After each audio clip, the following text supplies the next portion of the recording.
Okay, it's a little after 12, so I can officially say it. Good afternoon, everyone. I'm here to talk to you about Harris Williams & Company. Guys, I'm going to be honest, Harris Williams is the most interesting bank in the world that you may have never heard of. On a more important note, I want to say that Harris Williams is an investment bank, and what they do is they help companies raise capital. And so even if you're not interested in finance or investment banking, they help companies that, if whatever industry you are interested in, whether it's nonprofit, whether that's energy, or whether that's marketing, they help companies like that raise capital. And so what that means is that don't just think of it as an investment banking job. Think of it as a job that contains finance and whatever else you're interested in. So today's agenda, we're going to talk a little bit more about what Harris Williams is and what they do. We'll talk about the opportunities available for Fuqua students. Then we'll talk about the pros and cons of working at Harris Williams. And finally, we'll touch upon the recruitment process as well. So Harris Williams, since their inception in 1991, they help specialize mergers and acquisitions for companies valued between $100 million and $500 million.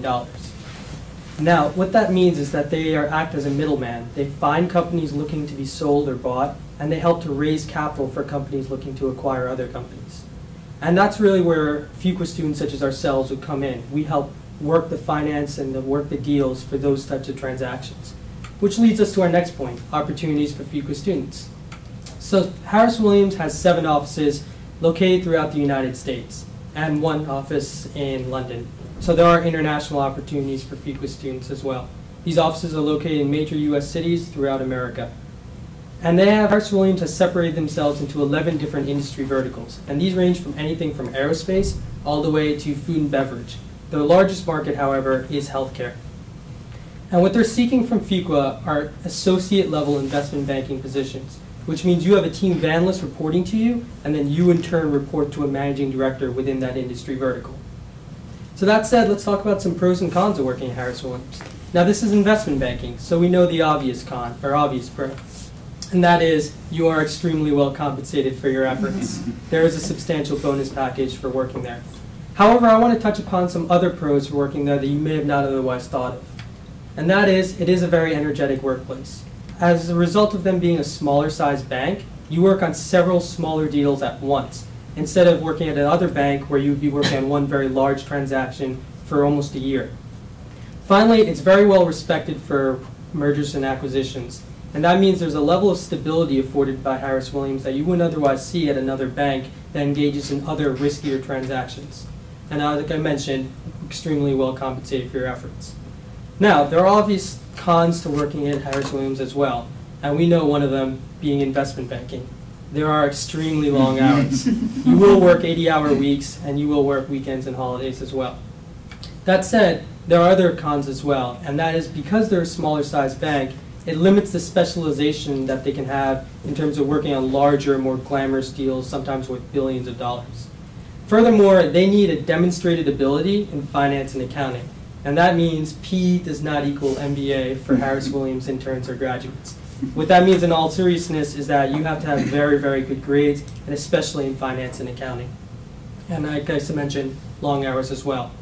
So if you are interested in a career at Harris Williams, the recruitment process is as follows. There is a company presentation scheduled for September 29th. Now, there are 2 2011 interns, Chris and Quinn, and their email addresses are out there. And I would encourage you to email them if you have any questions about what their experience was like. Now, you would submit resumes ideally in late October, and then the interview process would kick off in January. And like I said, it is extremely competitive. In addition to really good grades, you also have to reach out to these interns and also other alumni as well. So I know we've covered a lot of material, but I want to leave you with 3 main points today. 1. Harris Williams. It's a mid-sized investment bank, and it's an extremely competitive place to get a job. Harris Williams does specialize in mergers and acquisitions, valued between $100 million and $500 million. And finally, if you are interested in a career there, I would encourage you to reach out to the second years as soon as possible. Thank you for your time, and hope you have a nice day. Let's say about this one. That was a really good delivery. You had excellent sustained eye contact, good gestures, good inflection, good pace. The one thing is I felt like you didn't move at your feet at all, which I guess it might not be negative. That's not a big deal if it didn't distract you. You know, the longer someone stays in one place, the longer it's obvious. But I don't think it was a big deal. I don't think you have to move unless you have to try and re-engage people. Sometimes movement re-engages people. Other things? Yes? I agree with almost everything that Sarah said, but I think that in the beginning you're standing like a tree, you know, and you should be more loose and use more gestures. I think that in the end of the presentation you're doing that more often, so it became.